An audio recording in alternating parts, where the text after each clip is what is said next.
of Flare versus Kazan Mystic because in the Inven Invitational tournament that Savit's played in, Savit's actually put a Kazan Mystic in his Hunter deck. So really interesting, yeah. Yeah, because nobody's going to tech against, like, they won't counter Kazan Mystic Q, right? Like, nobody, I mean, if they do, then props, but I mean, the likelihood of it is just so slim. I just feel like, in general, stealing your opponent's secret is slightly better than drawing a card. Right? Yeah, of course it is. But I just figured in Hunter, if you're playing to be a bit more aggressive, Kazan Mystic doesn't lend herself, to like a top deck. If you're tracking into stuff, and you need the way to just remove the secret, sometimes it can be a bit tougher to curve in 4 as opposed to 2 mana. All right, we get word that the next deck coming from Firebat will be his Paladin deck, and I'm interested to see how slow or how fast his version of Paladin will be. Do you think it really matters, though, against Freeze Mage?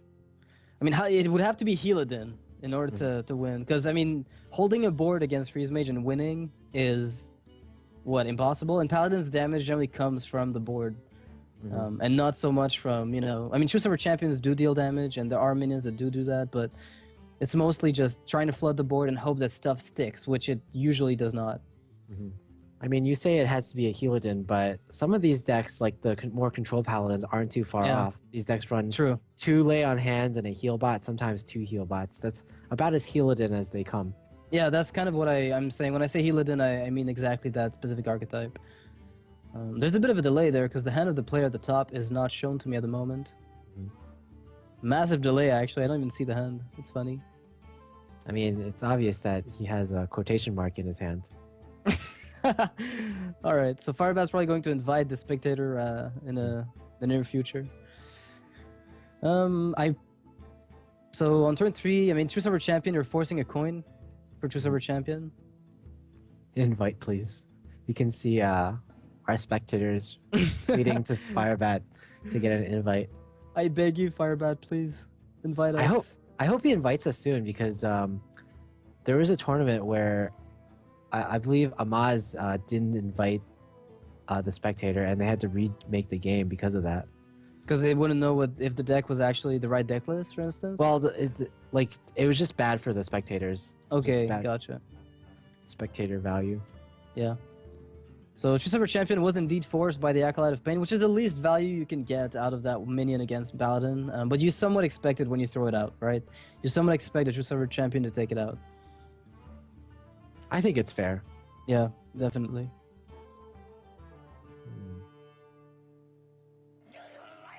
All right, Wild Pyromancer. Okay, the fact that there's a Wild Pyromancer in this deck means that it's probably going to be a bit more control heavy. Yeah, you don't see too much of it in the faster decks that have been springing around. What is that secret? I'm actually wondering.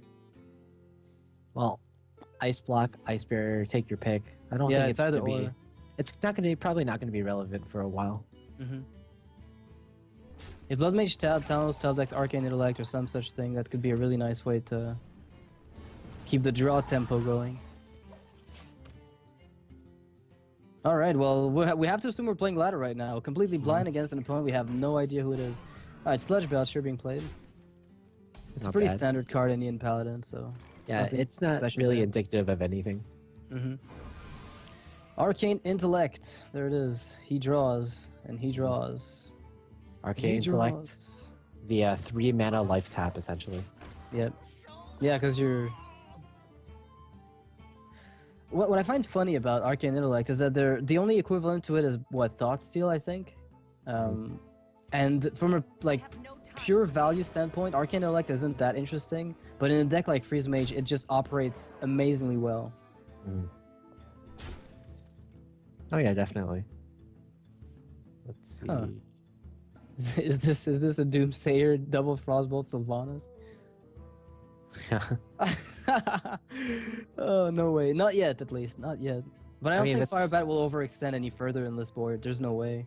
It's always possible. Oh my god. What? Oh, wow. That Alex Straza tech play. You mean Kel'Thuzad? No, just Deathlord. You removed the Alex from the mage deck. How did they kill you? I see. Oh, of course. There's so many weird cards in this deck. Deathlord and Stampeding Kodo. I mean, the Stampede Kodo is obviously to counter mirror entity. Like you play your own Death Lord, and your opponent mirror entities it, and then you Stampede Kodo it. Oh please! Oh monk, don't do this to me. So, I mean, with a board like this. Okay, so Stampede Kodo could come out right now, is my assumption. Like, it makes way too much sense. I mean, that's obviously why it's in this deck, and I love it. I think it's an amazing play. Because it still works with, you know, the Outdoor Peacekeeper. It's a combo that used to be, like, completely widespread in Paladin decks, but it's been phased out. Yeah, there's a lot of, like, cool cards here, and a lot of cards that Firebat needs to beat his opponent's mage. Lotheb, one key card, it shuts out almost 90% of Dog's deck. And Lay on Hand is the key heal that he needs and the key card draw he needs after an Alexstrasza. Yeah, most of the cards he's got are really good. Unfortunately, Kel'Thuzad is not going to be playable right now. That's kind of unfortunate for him. I'm pretty sure that's what he wanted to do.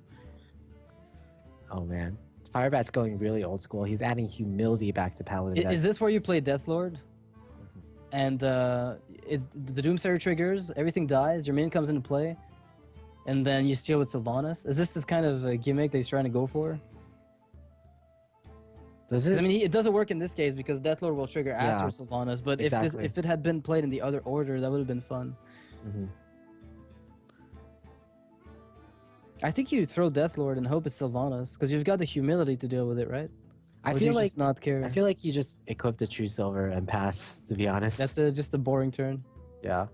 Like, usually against any other deck, you'd want to Lay on Hands, but in this particular matchup, you value the heal from Lay on Hands more than you do the extra cards. Alright, Ice Barrier. I don't know, I feel like getting Alexstrasza out would have been such a clutch play. But he doesn't know that it's not already in the hand. I mean, even if you get... Two Doomsayers, 2 Mad Scientists. Even if you get Alexstrasza out, it means Alexstrasza will be dealing 8 damage to your face, so not No, great. she won't have charge. You'll have humility to deal with it. But he has no removal for her right now, so that's probably not gonna work. Actually, Archmage Zentonite is coming out. That's kind of funny. That is pretty scary, actually. I mean, at least Lotheb can counter it, but... Kind of? He's gonna get at least another fireball off of it.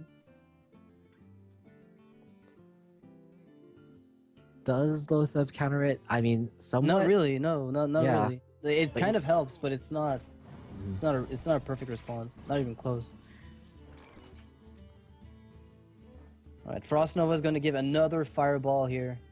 Yeah, Frost Nova is going to be excellent. Wow. The fireball count is going to be through the roof here. That's already 2 of them. We're not even accounting for Frostbolt, Ice Lance.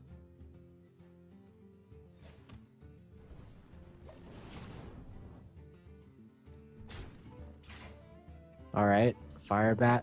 One more draw. Can it deal with Antonitis? No. I guess Tyrion is the play here? You have to take a chance at least. I mean, what else is he going to do? If he can't use Doomsayer Nova anymore, his Blizzard is one of the best cards he could get to stall you more and get even more fireballs as you overextend.